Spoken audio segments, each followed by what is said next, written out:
Hey, what's going on, guys? Dottz here, and today I'm bringing you my updated Magicka Dragonknight PvP builds for the Elder Scrolls Online Scribes of Fate patch. So even though I don't make ESO videos anymore, I do like to update my MagDK's build every single patch just for when I pop back into the game to update the builds for my website. Obviously, MagDK has been my main for a really long time, so I do just like to, make a video showcasing to you guys what I would be using on him in PvP, and this is going to be the build that I crafted for the Scribes of Fate patch. Definitely very different from my past builds. You guys know I've always liked that tanky DoT playstyle if you've watched any of my content before, but that's just really not that viable anymore, just because ability dots are pretty bad, and the only way to make a DoT build good is to get flat damage augmentations, kind of like Master Dual Wield, Dragon's Appetite, things like that. But we did go with, for this patch, we went with more of like a crit burst oriented setup. I just feel like with the way that the game has been trending, that was just kind of the best way to go with the DK, and so that is the path we chose to walk. But this is just what I've come up with for this patch and just what I like and what I use and what works for me. If you want to change or alter anything for your personal preferences or playstyle, obviously go right ahead. Before we hop into the build profile though, guys, I do just want to thank the sponsor of today's video, Factor. So Factor is a meal delivery service that allows you to get fresh, ready-made meals delivered right to your doorstep. Factor's chef-created meals are fresh, never frozen, and designed by dietitians to ensure that every meal is packed with premium, science-backed nutritional quality. You don't have to meal prep, you don't have any dishes to do, you don't have to worry about getting fast food for lunch. Factor offers the most convenient way to eat well while eating right, and it's personally something that I do use. I do work from home, and I have always found that lunch is kind of like a pain to make during the day. It's, kill a lot of time, but Factor just allows me to have meals that are ready to go, that are healthy and taste great, so I could just, go down from what I'm doing, heat up a meal real fast, and I'm eating something that tastes great and is healthy for me. So if you guys do want to give this a try for yourself, use my link in the description below and order yourself some Factor meals today. But now let's get back into the build. Now let's kick this off with our gear sets. So our first gear set is going to be Bloodspawn. A Bloodspawn gives us line of stamina recovery, actually very welcome now with how much stamina we use. And when we take damage, we have a chance to generate ultimate and get an increase to our resistances. Everything about Bloodspawn is good for the DK nowadays. Stamina recovery is, like I said, very welcome because of how much stamina even the MagDK uses. Ultimate generation essentially equals sustain, so it's very good. And then the resistances just make us tankier. Because I'm no longer a Breton, I wanted this extra source of sustain, so Bloodspawn does provide that, and my race basically provides me like a 5-piece in terms of damage, so I was able to run Bloodspawn and still have plenty of damage. Our back bar 5-piece is going to be my favorite MagDK back bar set, and that's going to be Daedric Trickery, Lines of Health, Stamina, and Magicka. And when you deal damage, you gain 1 of 5 random major buffs for 21 seconds every 9 seconds. Expedition, Protection, Mending, Heroism, and Vitality. Protection is essentially just a flat damage decrease, so that's really good. You take less damage. Mending and Vitality, very welcome in this build because I don't run that many heals, so getting a lot of value out of the heals that I do have is very important. Heroism just adds big boy sustain, and on top of Bloodspawn and the minor heroism from our potions, gives us an absurd amount of ultimate generation, and Expedition is the only kind of crappy buff that comes from this set, but the other 4 are really good. So I do still think that Daedric Trickery is still great to run, especially for the Magicka Dragonknight. Now, the front bar set is going to be the thing that's changed the most from my past builds, and that is going to be Mechanical Acuity. So Mechanical Acuity gives us stamina and magicka, weapon damage, and then when we deal non-crit damage, you gain a stack of Acuity for 4 seconds, which gives you 20% crit strike per stack. You can get a stack every second, stacking up to 5 times, obviously 100% crit. And upon reaching max stats or after the effect ends, this cannot occur again for 25 seconds. Mechanical Acuity has become such a good set because crit is so good right now. With the way that you can kind of set up your, the build and how I set this up, you can get a lot of augmentations to damage and to crit damage, and it just allows you to pack a really big punch and do a lot of burst. And with how tanky people are right now, Mars Bomb being as popular, having that big burst is going to be extremely important, where, I just don't think the Dottom and Rodham playstyles are necessarily as viable anymore unless you are running the Master Dual Wield. And so Mechanical Acuity gives us that big burst in the moments where we need it. Burning Spell Weave, obviously one of my favorite front bar sets for a while, just doesn't give as much damage as this. And even though our window of damage is smaller, it is the peak of that damage is a lot higher, which makes mechanical acuity so good.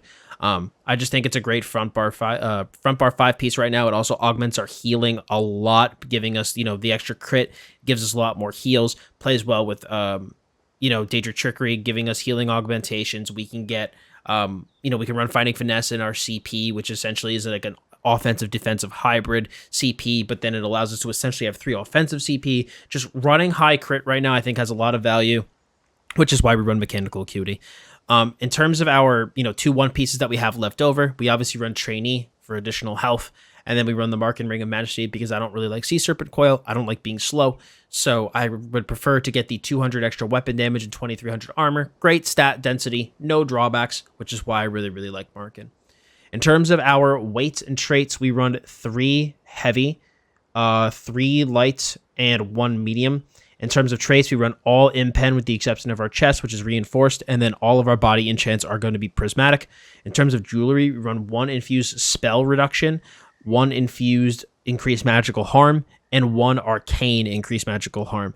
The reason I run this arcane is just to make my front bar Magicka over 30k. Personal preference. If you don't care about that, then just run infused again here. In terms of our weapons, we're running a sharpened axe because this is a crit build. Axe is really good with the flame damage glyph, and then we run a charged mace with an absorb Magicka glyph. This is just because we don't have any technically have any like magic type damage in the build, and so I want to have some source of it so I can proc overcharge for minor Magicka seal. So that's why we run this enchant. If you don't feel your sustain is fine, or you just don't feel like you need as much, you can run a poison glyph here.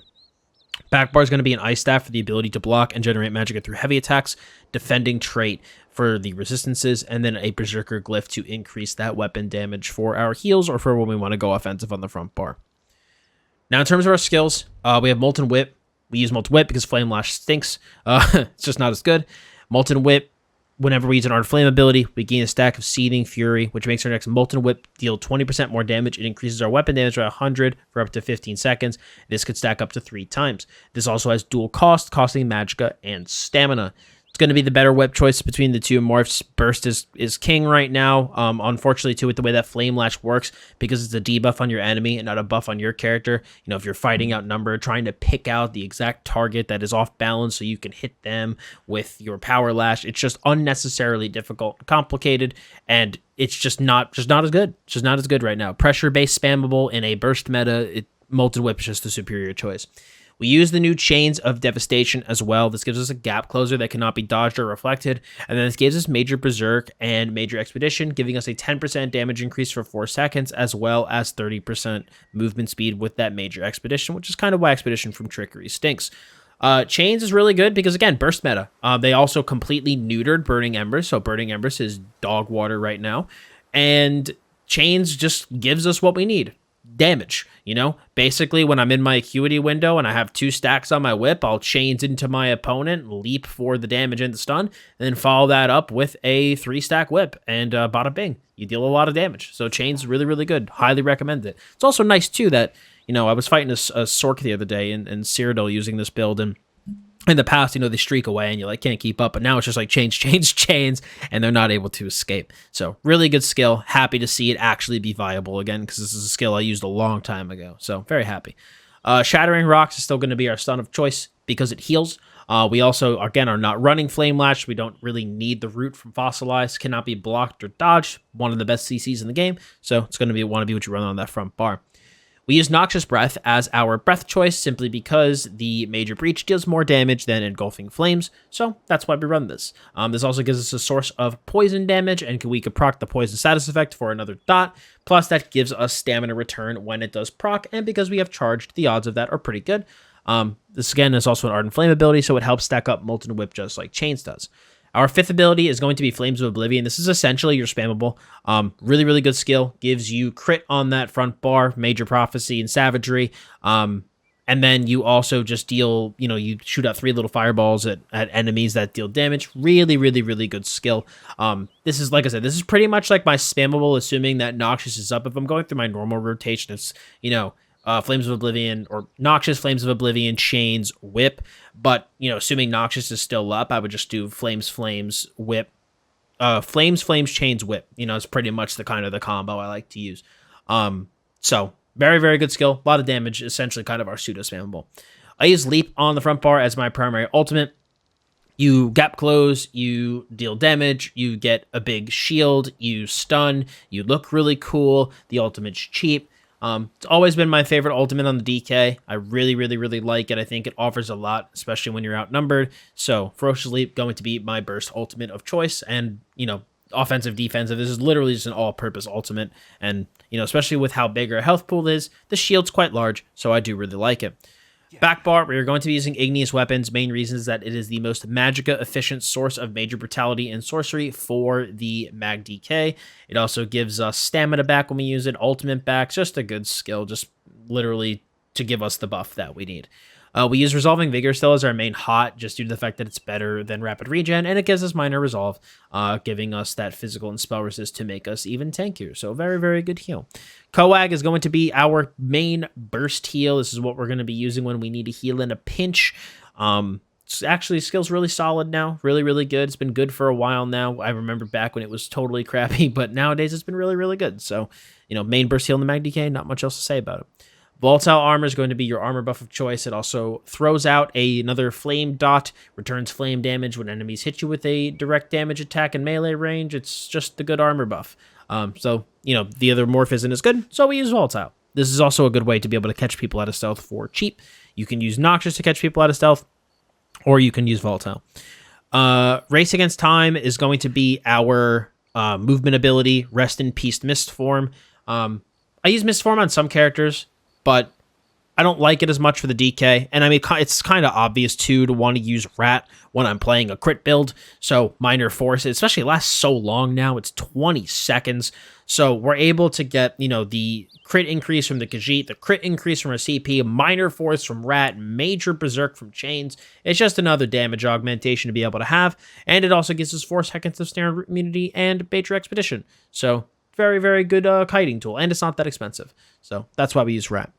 Now, I personally use Temporal Guard in the back bar. If you don't like Temporal Guard, use Corrosive Armor instead. Some people love and swear by it. If you want to use it, go ahead. Can absolutely be good for a build like this. Not my preference, so I personally use Temporal Guard. So I leave that choice up to you. I like the Minor Protection, so that's why I chose to use it.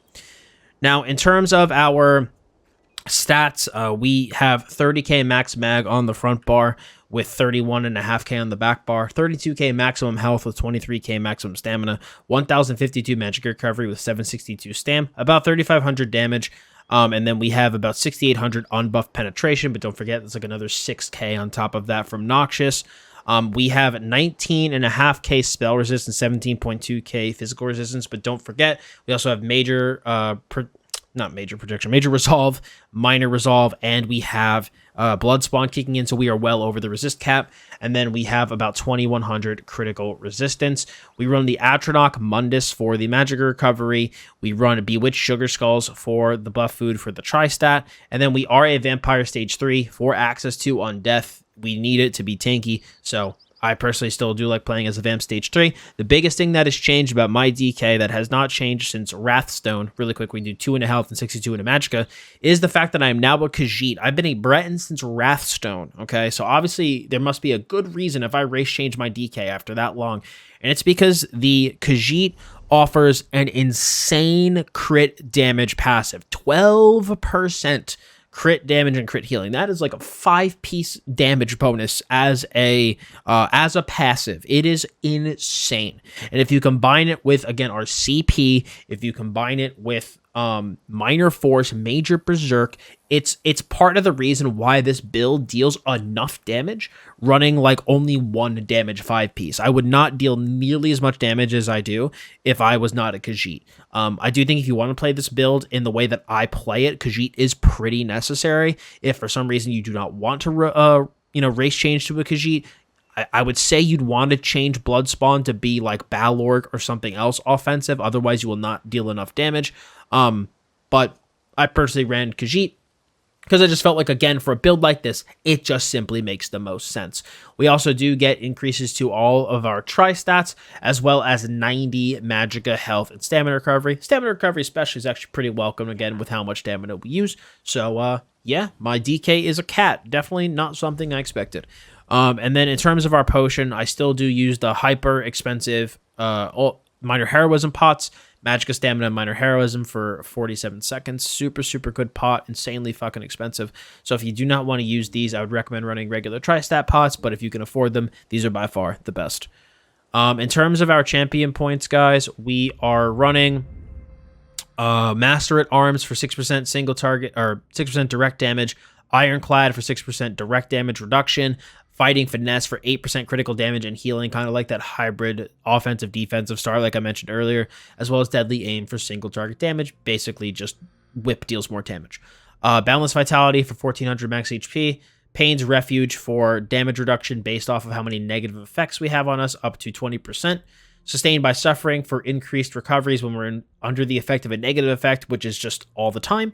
And then Survival Instincts for 25% core combat cost reduction when we're under the effect of a status effect. Insanely important for this star, because we do use the ice staff on the back bar. I do find myself blocking a lot.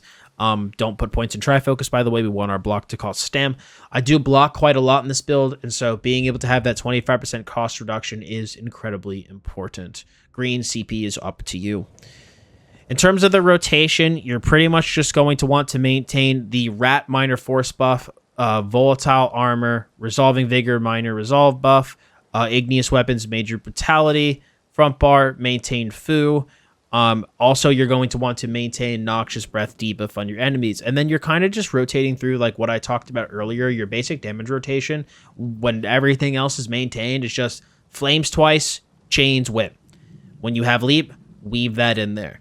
Obviously, use Shattering Rocks to disrupt your opponent as well. The build's fairly straightforward. And yeah, it's what's been working for me the best this patch. Like I said, I would not have expected to run a crit burst build where dots are just kind of like there for a little tiny bit of support, and I mainly use Noxious for the breach. But yeah, DK is kind of moved into a little bit of a weird direction because dots are super nerfed. But this build's been pretty fun. This patch is the most enjoyable I found my DK recently with all the changes that they've been making to the class. I haven't been the biggest fan of where they've been taking it, but of all the patches, I'd say this is probably the one where I found myself having the most fun comparatively to recent patches. But yeah, this is what I'm using on the DK. If you guys want to, if this sounds good to you, give it a try. Highly recommend it. It's been a lot of fun. And if you guys did like this build and liked the breakdown, I'd appreciate it if you left a like on it. If you do have any questions or comments about the build, feel free to leave them below. We also do have a written version of the build in the description below on my website, dottsgaming.com. And for more MMORPG content, please hit that sub button as well as hit the bell to keep those notifications on. So I hope you guys enjoyed the build video today. If you do run the build, best of luck. I hope it works out very well for you as well as it worked for me. As always, I'm Dottz Gaming, and I'll see you all in the next video.